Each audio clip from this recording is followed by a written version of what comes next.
নমস্কাৰ ষ্টুডিঅ'ত মই প্ৰিয়ংকা আহিছো খবৰ মাজলৈ প্ৰথমটো বানত বুৰিল কলাইগড় বিস্তীৰ্ণ অঞ্চল কলাইগাঁও চহৰৰ মাজেৰে বৈ যোৱা নোৱা নদীৰ মথাউৰি ছিঙি পানী বাগৰি কলাইগড় বহু অঞ্চল প্লাবিত হৈছে যাৰ ফলত মঙলদৈ ভুটিয়াচাং পথৰ ওপৰেৰে পানী বাগৰি ন অঞ্চল প্লাবিত হৈছে আনহাতে গৰুবান্ধা 1 নং 2 নং হিঙিমাৰীকে ধৰি 10খন গাঁও প্লাবিত হৈছে কলাইগড় দুখন সাপ্তাহিক বজাৰ পানীৰ তলত নোৱা নদীৰ দুৰ্বল মথাউৰিৰ বাবে প্ৰতি বছৰে এই অঞ্চলসমূহ বানত ডুব যোৱাৰ অভিযোগ উত্থাপিত হৈছে স্থানীয় ৰাইজে চৰকাৰ আৰু বিভাগীয় কৰ্তৃপক্ষক মাথাউৰিটো নিৰ্মাণ কৰিবলৈ আহ্বান জনোৱাৰ পিছতো কোনো ব্যৱস্থা গ্ৰহণ নকৰাত এনে পৰিৱেশৰ সৃষ্টি হোৱা বুলি অভিযোগ উঠিছে আগবঢ়াইছো ৰিপুঞ্জয় নাথৰ বিশেষ প্ৰতিবেদন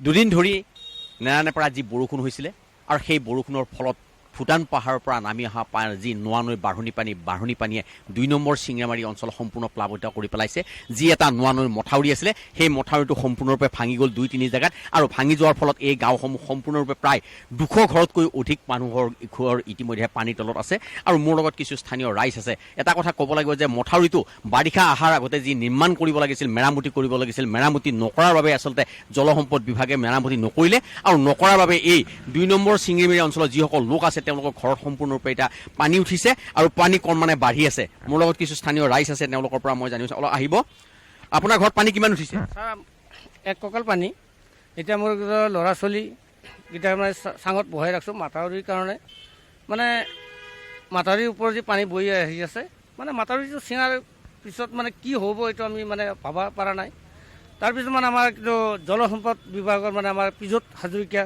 মানে আমাৰ মাথাউৰি যোনটো মানে মিনামাটি মানে কৰাৰ কাৰণে কৈছিল মানে আমাৰ সেইখিনি মানে কৰি দিয়া নাই তাৰ কাৰণে আমি মানে ভুগবা লগা হৈ গৈছে আমাৰ মানে মোটামুটি 2-250 গাঁও ঘৰ হা এটা মানুহবিলাকে খোৱা লোৱা ক'ত কৰিছে খোৱা লোৱা মানে এতিয়া নাইয়ে আৰু ৰান্ধবা পৰা নাই বান্ধবা চোৱা ঘৰত পানী গৰু ছাগলীবিলাক ক'ত আছে আপোনালোকৰ ছাগলীকেইটা মানে কোনো ৰকম মানে কিন্তু ৰাস্তাত উঠাই ৰাখছোঁ গৰু ছাগলীকেইটা মানে ঘৰত নাই গৰু ছাগলীৰ মানে খোৱা লোৱা কষ্ট হৈছে আমাৰো খোৱা লোৱা কষ্ট আপোনাৰ ল'ৰা ছোৱালীবিলাক ক'ত আছে এতিয়া মানে চাঙৰ ওপৰত ৰাখছোঁ আৰু চকীত পানী বাঢ়ি আছে হয় এটা কথা ক'ব লাগে আৰু কিছু লোক আছে তেওঁলোকৰ পৰা মই জানিব বিচাৰিম যে আহি পেলাই আহিব অলপ পানী কিমান হৈছে এতিয়া পানী এতিয়া বাঢ়ি আছে 1 কঁকালমান হ'ল ঘৰত হা গতিকে আৰু কি হয় নাজানো কিন্তু বহুত ভয়ংকৰ ভাৱত পানী আহিছে ৰাতিপুৱা 6টাৰ পৰা এতিয়া আমাৰ বহুত কষ্ট হৈ আছে খোৱা পানীও নাই আৰু খাদ্য আমিতো খাবই পৰা নাই চক্ৰৰ বিষয়ে বা কোনোবা চৰকাৰী বিষয়ে কোনোবা আহিছে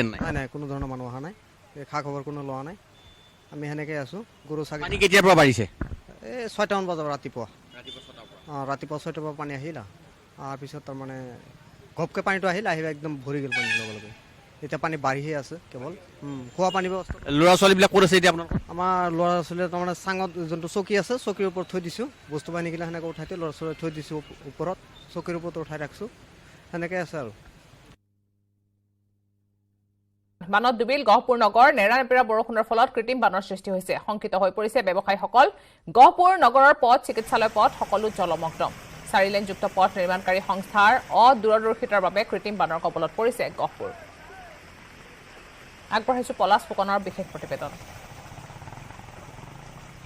নিশ্চয়কৈ এজাক বৰষুণতে গহপুৰত কৃত্ৰিম বানপানীৰ সৃষ্টি হৈছে আৰু গহপুৰ নগৰৰ মাজমজিয়াত একাটো পৰ্যন্ত এই মুহূৰ্তত পানী সঠিককৈ দেখা বয়া চিকিৎসালয়লৈ যোৱাৰ যি পথ এই পথৰ এয়া দৃশ্য আৰু পথত এআঁঠু পৰ্যন্ত পানী আৰু যথেষ্ট সমস্যাত ভুগিছে এতিয়া ব্যৱসায়ীসকল হওক বা যি পথচাৰীসকল আছে বা চিকিৎসালয়লৈ যোৱা লোকসকল আছে এতিয়া সকলো সমস্যাত ভুগিছে কাৰণ এজাক বৰষুণতে এআঁঠু পৰ্যন্ত গহপুৰ নগৰত পানী উপচি পৰা পৰিলক্ষিত হৈছে এয়া দৃশ্য দেখাইছো গহপুৰ নগৰৰ পৰা নিউজ 18 অসম নৰ্থ ইষ্টৰ দৰ্শকসকলক স্থানীয় লোক আছে আমি কথা পাতিম ধৰা আপোনাৰ ওচৰলৈ আহিছো অকণমান আগবাঢ়ি আহিব কওকচোন যিহেতু এজাক বৰষুণতে এআঁঠু পৰ্যন্ত পানী গহপুৰ নগৰত আপোনালোকে দেখিছে গহপুৰত এজাক বৰষুণত এই বানপানীৰ সৃষ্টি হৈছে আৰু এবাৰ নহয় প্ৰত্যেক হেৰিতে হয় মানে কেতিয়াবা মাহেকত 4বাৰকৈ হয় আৰু আমাৰ যিমানখিনি ব্যৱসায়ী আছে ইয়াত যদি আপোনাৰ গাড়ী যায় গাড়ী যোৱাৰ লগে লগে পানীখিনি কি হয় বহুত কি হয় দোকানৰ ভিতৰলৈ সোমাই যায় আৰু তাৰ ফলত কি হয় আমাৰ বস্তুখিনি নষ্ট হয় সেইখিনি কি বন্ধ দিব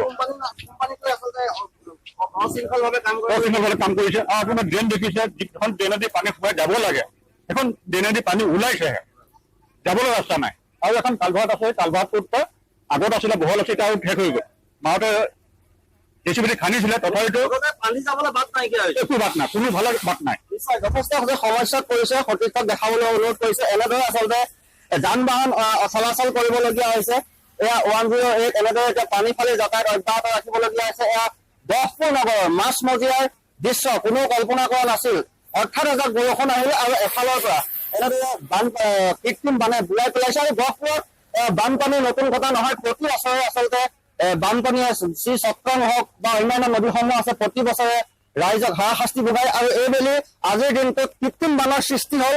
এজাক বৰষুণ আহিল আৰু হঠাৎ এনেদৰে পানীৰ উপচি পৰা পৰিলক্ষিত হ'ল। আৰু যি GCC নামৰ এটি কোম্পানীয়ে কাম কৰি আছে চাৰিলেনযুক্ত পথৰ, সেই GCC কোম্পানীৰ যি অশৃংখল কাম, আচলতে তেওঁলোকে কোনো সুপৰিকল্পিতভাৱে কাম নকৰিলে, যাৰ ফলত নলা নৰ্দমাৰে পানী যাব পৰা নাই।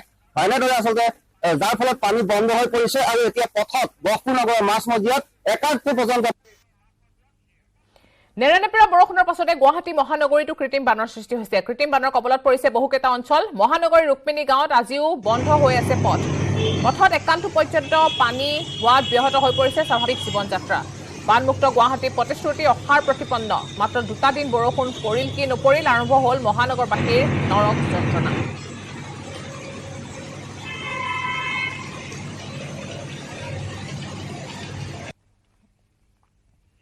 ইফালে কৃত্ৰিম বানত জলমগ্ন নলবাৰী চহৰো। কৃত্ৰিম বানত ডুবিল জিলা পৌৰসভাৰ কাৰ্যালয়ৰ মূল পথ। চহৰখনৰ কেইবাটাও গুৰুত্বপূৰ্ণ পথ জলমগ্ন হৈ পৰিছে। কৃত্ৰিম বানৰ সৃষ্টি হৈছে। নিশাৰে পৰা অহা মুষলধাৰ বৰষুণৰ ফলতে সৃষ্টি হৈছে কৃত্ৰিম বানৰ। নলা নিৰ্মাণৰ কাম লেহেমীয়া হোৱাৰ ফলতে এইদৰে পুনৰ জলমগ্ন হৈ পৰিছে চহৰখনৰ কেইবাটাও পথ।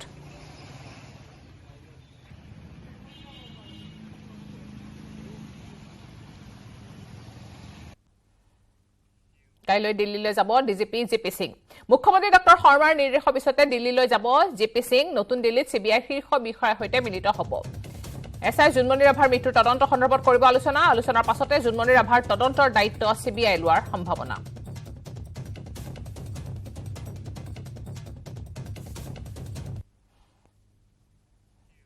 জিলা উপায়ুক্তৰে মুখ্যমন্ত্ৰীৰ ভিডিঅ' কনফাৰেন্স। বিভিন্ন দিশ সন্দৰ্ভত ডিচিসকলৰ সৈতে আলোচনা। আগন্তুক বান পৰিস্থিতিক লৈ কৰা হয় আলোচনা। বানৰ সৈতে কিদৰে মোকাবিলা কৰিব তাক লৈ আলোচনা কৰা হয়। পথত খন্দা গাঁতক লৈও শীঘ্ৰে ব্যৱস্থা লোৱাৰ নিৰ্দেশ দিয়া হয়। খন্দা গাঁতসমূহত ৰেড ফ্লেগ লগাবলৈ নিৰ্দেশ। পথ দুৰ্ঘটনা বৃদ্ধিক লৈ উদ্বিগ্ন মুখ্যমন্ত্ৰী। সকলো বিভাগক সষ্টম হ'বলৈ নিৰ্দেশ দিছে মুখ্যমন্ত্ৰীয়ে। অসমৰ পৰা বৰাকলৈ সকলো বিভাগক কঠোৰ নিৰ্দেশ। গাঁতসমূহত বেনাৰ, পোষ্টাৰ আৰু ফ্লেগ লগোৱাৰ নিৰ্দেশ দিয়া হৈছে। ৰাইজে গাঁতৰ বিষয়ক জানিবলৈ যোগাযোগ নম্বৰ মুকলি কৰা হৈছে। বিভাগীয় কৰ্তৃপক্ষই ৰাইজৰ বাবে যোগাযোগ নম্বৰ মুকলিৰ নিৰ্দেশ দিছে মুখ্যমন্ত্ৰীয়ে। আজি প্ৰত্যেকজন ডিচিয়ে শুনি লওক যে যিমানখিনি হ'ল বিভিন্ন কাৰণত বনোৱা হৈছে, BSNL হওক, এয়াৰটেলে হওক, পূৰ্ব ভাৰতী গেছ লিমিটেডে হওক, অমৃতে হওক, PWD নৰ্মেল ঠিকাদাৰে হওক, আপোনালোকে নিজৰ লেভেলত ইঞ্জিনিয়াৰসকলে কণ্ট্ৰেক্টৰসকলক মাতক, আপোনালোকে মিটিং কৰক বাই টুমৰো যে গাত যদি কিবা কাৰণত it is a ongoing work, দুইফালে they have to do a bamboo barricading with a red flag. কি এই জেগাখিনি ইয়াত কাম চলি আছে, অভাৰনাইট কামটো নহ'ব পাৰে, কিন্তু কাম যদি নহয় গাঁতটো খুলি থৈ আহিলেতো নহ'ব। আজি এতিয়া আমাৰ পল্লৱ গুৱাহাটীৰ উলুবাৰীৰ কাষৰ ড্ৰেইন দুটা হৈ আছে, বাট ড্ৰেইন দুটা গাঁত হৈ আছে। তাতে যদি যেতিয়া পানী হ'ব, the road will be under water, how people will distinguish that there is a hole, there is a drain work is going on. First of all, ইমানটো সেন্সিটিভিটিটো কামৰূপ মেট্ৰ ডিষ্ট্ৰিক্টৰ থাকিব লাগিছিল যে before flood will complete the drain work at any point of time. আৰু যদি আমি complete কৰিব নোৱাৰো, then work should have been under the barricading. কালি যদি উলুবাৰীত খোজকাঢ়ি আহে, এতিয়াতো মানুহে দেখা পাই আছে because there is no' water over the road. কালি যেতিয়া ৰাস্তাৰ ওপৰত পানী উঠি যাব, মানুহে কেনেকে গম পাব যে তাতে ড্ৰেইনৰ কাম চলি আছে? And he is not a regular কমিটৰ। কোন আছে PWD? শ্যাম, কথাটো কি মোক বুজাই দিয়ক, এইটো কি কৰি থৈছে আপোনালোকে? জুলাইত কমপ্লিট কৰিব পাৰিব, কিন্তু অহাকালি যদি ধৰক আজি অভাৰনাইট বৰষুণ হ'ল, The road goes under submerged. কালি কৰিলে না ঘটনাবিলাক হোৱাৰ পিছত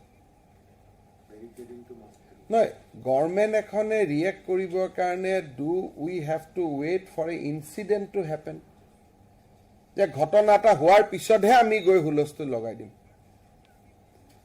পৰহি গুৱাহাটীত চৌথা দিনা গুৱাহাটীত ঘটনা ঘটিল পৰহি ডিব্ৰুগড়ত ঘটনা ঘটিল কালি আন এটা ঘটিব য'ত মই কোনো প্ৰকাৰে ইনভলভ নহয় political government is not involve আপোনালোকৰ ফৰ দিছ এটিচিউড মানুহবিলাকৰ এনেই আমাক বেয়া পাই যায় তাততো কণ্ট্ৰেক্টৰ আছে হি ইজ গেটিং প্ৰফিট ইটো বেম্বু বেৰিকেডিং এটাতো কৰিব পাৰে যে ইয়াতে এক্সিডেণ্ট হ'ব পাৰে মই উইদিন এ বেৰিকেড মই কামটো কৰিম কামটো কৰাততো তাক বাধা দিয়া নাই আৰু সিও জানে যে বাই জুন 10th or 15 ফ্লাড এইবাৰতো অলপ দিলে হ'ল 20 দিন যোৱাবাৰতো মেতে পানী আহিছিলে তো আপোনালোকেতো এনেকুৱা এটা ফৰৱাৰ্ড প্লেন বনাব লাগিছিল যে ড্ৰেইনটো আমি বাই 30th এপ্ৰিল আমি ফিনিছ কৰিম তো এতিয়াতো বেম্বু বেৰিকেড কৰক কণ্ট্ৰেক্টৰক কওক যে দিনে ৰাতিয়ে যেতিয়াই বৰষুণ নহয় দিনে ৰাতিয়ে কাম কৰি কামটো চেছ কৰাৰ কাৰণে আৰু এই বিবৰুৱাৰ কামটো চেছ কৰিব লাগে বুলি মই আপোনাক বহুতবাৰ ফোন কৰিছোঁ আহোঁতে যাওঁতে মই ৰাস্তাত দেখা পাওঁ পাই এতিয়া ফ্লাডৰ সময় পানী বেয়াকৈ উঠিব সকলো ডিচিয়ে আজি একেবাৰে এইটো প্ৰায়ৰিটি কৰি লওক যে it is very very emergency আজি আৰু কালিৰ ভিতৰত ক'ত ক'ত গাঁত হৈ আছে ইফ গাঁতবিলাক ফিল্ড আপ কৰি দিব পাৰি ইমিডিয়েটলি ফিল্ড আপ কৰি দিয়ক ৰেষ্টৰেশ্যন কৰক আৰু য'ত গাঁতটো থাকিবই because of the nature of the work তাতে আপোনালোকে বেৰিকেডিং উইথ ৰেড ফ্লেগছ এইখিনি আপোনালোকে এনচিয়ৰ কৰক যাতে ক'তো there is no' repetition in third time আৰু যেতিয়াই পাব্লিকৰ পৰা এইবিলাক বিষয়ত কমপ্লেইন পায় পাব্লিকৰ পৰা কথাবিলাক শুনে আমি তাৰ ওপৰত একশ্যন লোৱাত অসুবিধা কি পাব্লিক এজনে ক'লেওতো জেনুইন কথাই কৈছে যে ইয়াত এটা গাঁত হৈ আছে মই গোটেই অফিচাৰসকলক কৈ থৈছোঁ যে যদি গাঁতবিলাক থাকে আৰু আনগাৰ্ডেড গাঁত থাকে এইটো কোনো ডিপাৰ্টমেণ্টেল একশ্যন নহয় ডাইৰেক্টলি মই এছপিক যি একশ্যন ল'ব লাগে মই কৈ দিম এইটো আপোনালোকে আজিৰ পৰা ফ্লাড কণ্ট্ৰলৰ হওক ইৰিগেশ্যনৰ হওক ক'ৰবাত যদি কনষ্ট্ৰাকশ্যন মেটেৰিয়েল কণ্ট্ৰেক্টৰে হেফেজাৰ্ডলি পেলাই থৈ দিছে তাক বুজাই দিয়ক যে নহয় কনষ্ট্ৰাকশ্যন মেটেৰিয়েল ক্লিন কৰ যদি ড্ৰেইনটো লাগিবই অনগয়িং ড্ৰেইনৰ কাম চলি আছে drain should be barricaded at within the barricade they should work এনেকৈ এইটো বস্তু নহ'ব নহয় অকণমান আপোনালোকে ইউ ৱৰ্ক উইথ চেনচিটিভিটি আৰু এইবিলাক মানে এনেই এটা মই যোৱা বাৰত 3খন আপোনালোকৰ লগত ভিচি কৰিছোঁ যে ৰোড এক্সিডেণ্ট কমাব লাগে ৰোড এক্সিডেণ্ট স্পটবিলাক চাব লাগে ৰোড এক্সিডেণ্ট স্পটবিলাক ৰেক্টিফাই কৰিব লাগে আপোনালোকে স্পট ৰেক্টিফাই কৰাটো বাদ দিয়ক you are creating new hotspot পুৰণা হটস্পটবিলাকটো কণ্ট্ৰল কৰাটো বাদ দিয়ক you are creating new hotspot এইটোতো কোনো কথাৰ কথা হ'ব নোৱাৰে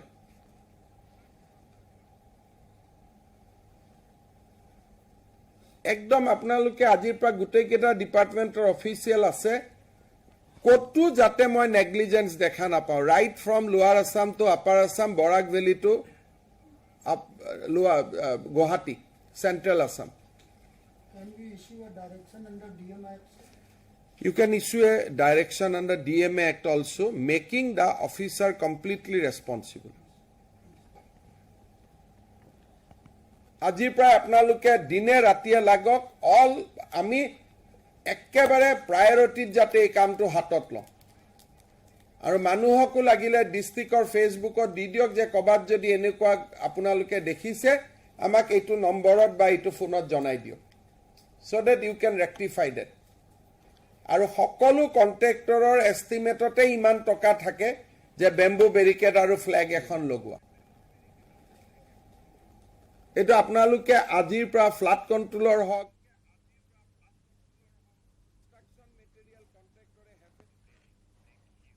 খবৰ আৰু আছে, কিন্তু তাৰ আগতে এটা সৰু বিৰতি। কেৱল ষ্ট্ৰং নহয়, মাইথান ষ্ট্ৰং, মাইথান ষ্টীল, নিৰ্মাণৰ মানদণ্ড।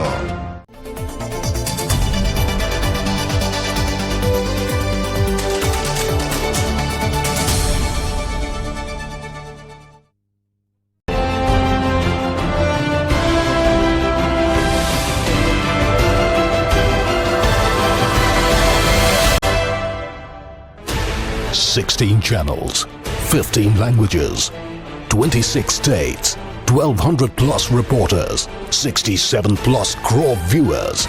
India's largest news network, News 18 Network.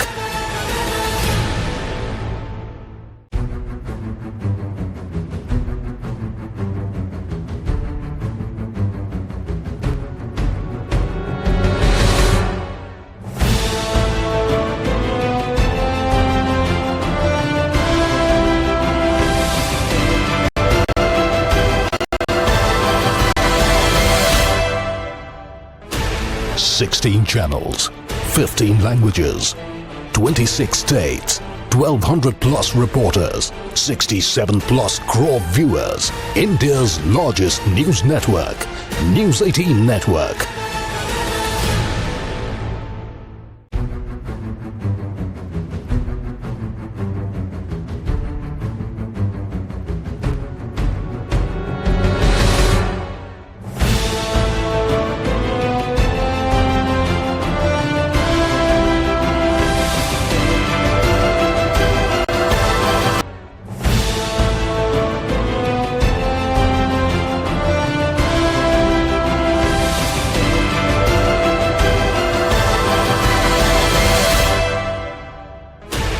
Sixteen channels, 15 languages, 26 states, 1,200 plus reporters, 67 plus crore viewers. India's largest news network, News 18.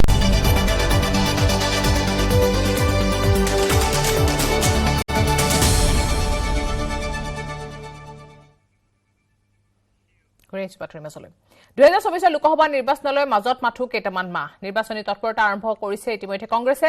আজি নিৰ্বাচনী ৰণকৌশল সন্দৰ্ভত প্ৰদেশ কংগ্ৰেছৰ সভাপতি ভূপেন বৰাৰ ভোগপুৰস্থিত বাসগৃহত অনুষ্ঠিত হয় কংগ্ৰেছৰ ৰুদ্ধতাৰ বৈঠক। সভাপতিগৰাকীৰ লগতে কাৰ্যকৰী সভাপতি ৰাণা গোস্বামী, জ্যেষ্ঠ কংগ্ৰেছ নেতা পৱন সিং ঘাটোৱাৰ উপস্থিত থাকে এই বৈঠকত। আমি পোনপটীয়াকৈ সংযুক্ত হৈছো আমাৰ সাংবাদিক সঞ্জীৱ লাহনৰ সৈতে। সঞ্জীৱ লাহন, আপোনাৰ ওচৰলৈ আহিছো। হয় প্ৰিয়ংকা, বৰ্তমান মই উপস্থিত আছো প্ৰদেশ কংগ্ৰেছৰ সভাপতি ভূপেন কুমাৰ বৰাৰ বাসগৃহত। আৰু ভূপেন কুমাৰ বৰাৰ বাসগৃহৰ এই ৰুমটোৰ ভিতৰতে এখন ৰুদ্ধতাৰ বৈঠক বহি আছে কংগ্ৰেছৰ।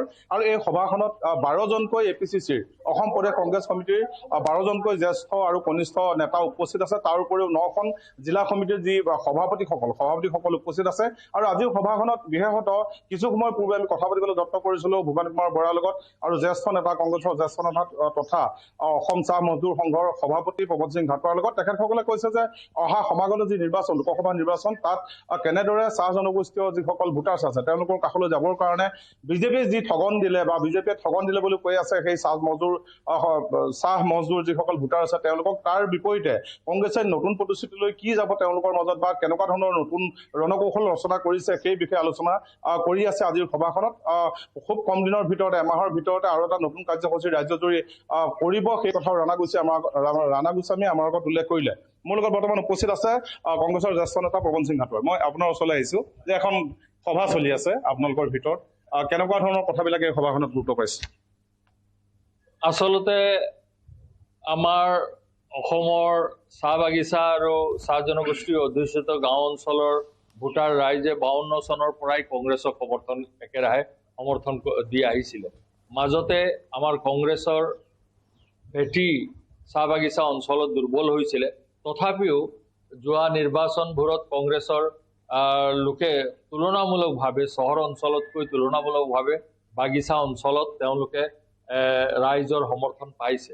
আমি এতিয়া চাহ বাগিচা অঞ্চল আৰু চাহ অধ্যুষিত অঞ্চলত কংগ্ৰেছৰ ভেটি আগৰ দৰে কি ধৰণে শক্তিশালী কৰিব পাৰি আৰু বিজেপি দলে যি প্ৰতিশ্ৰুতি ভংগ কৰিলে, ৰাইজক যি আশা দেখুৱাই আশাভংগ কৰিলে, যি আকাশলম্বী মূল্য বৃদ্ধিৰে ৰাইজৰ কঁকাল ভাঙিলে, এই সকলোবোৰ কথা লৈ আমি ৰাইজৰ ওচৰত গৈ এই চাহ জনগোষ্ঠীৰ ৰাইজক আকৌ কংগ্ৰেছৰ ভেটি যাতে শক্তিশালী কৰিব পাৰি আৰু কি ধৰণে গ'লে বা কেনেকুৱা গ'লে ভাল হ'ব সেই কথা আমি বিতংভাৱে আলোচনা কৰিছোঁ। এই আলোচনাৰ অন্তত এটা কাৰ্যসূচী গ্ৰহণ কৰা হ'ব আৰু সেই কাৰ্যসূচী লৈ আমাৰ কংগ্ৰেছ কৰ্মীসকলে জিলা কংগ্ৰেছৰ যোগেদি প্ৰত্যেক চাহ জনগোষ্ঠী অধ্যুষিত অঞ্চলত গৈ এই আমাৰ দলক তৃণমূল পৰ্যায়ত শক্তিশালী কৰাৰ ব্যৱস্থা ল'ব। আমি গম পাইছো যে চাওক কেৱল 5টা লোকসভা সমষ্টিত বিষয় ইয়াত আলোচনা কৰা হৈছে, ডিব্ৰুগড়, যোৰহাট, কলিয়াবৰ, তেজপুৰ আৰু লখিমপুৰ। কিয় সেই সমষ্টিকেইটাক লৈ আপোনালোকে বিশেষভাৱে চিন্তা কৰিবলগীয়া হৈছে? এইটো প্ৰথম পৰ্যায়ৰ উজনি অসমৰ সমষ্টিকেইটাক লৈ আলোচনা কৰা হৈছে। দ্বিতীয় পৰ্যায়ত আমাৰ বাকীকেইটা সমষ্টি লৈ আলোচনা কৰা হ'ব আৰু বৰাক ভেলীটো আছে, বৰাক ভেলীটো 2টা লোকসভা সমষ্টি আছে, ধন্যবাদ জনাইছো আপোনাক। জনগোষ্ঠীৰ লোক আছে, সমষ্টিক লৈ মূলত আলোচনা কৰা হয় আজি এই বৈঠকখনত। বিশেষকৈ এই সমষ্টিসমূহৰ চাহ জনগোষ্ঠীয় ভোট কংগ্ৰেছৰ সপক্ষে অনাৰ বাবে কেতবোৰ ৰণকৌশল প্ৰস্তুত কৰিছে এই বৈঠকত। উল্লেখযোগ্য যে চাহ শ্ৰমিকৰ ভোট বিজেপিৰ ফালে ঢাল খোৱাৰ বাবে বিগত নিৰ্বাচনত উজনিৰ সমষ্টিসমূহত শোচনীয় ফলাফল হৈছিল। সেয়েহে ভূপেন বৰাৰ বাসভৱনত বহি উজনিৰ শীৰ্ষ নেতাসকলে চাহ শ্ৰমিকৰ ভোট হস্তগত কৰাৰ ৰণকৌশল প্ৰস্তুত কৰিছে।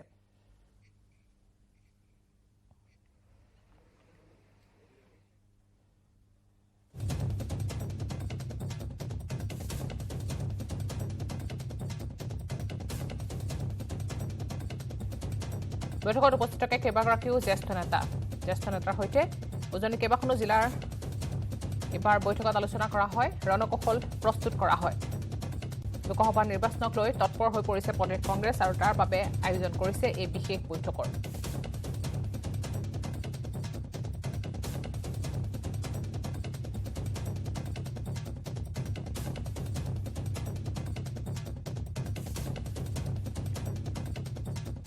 ভূপেন বৰাৰ বাসভৱনত অনুষ্ঠিত হৈছে এই বৈঠকৰ।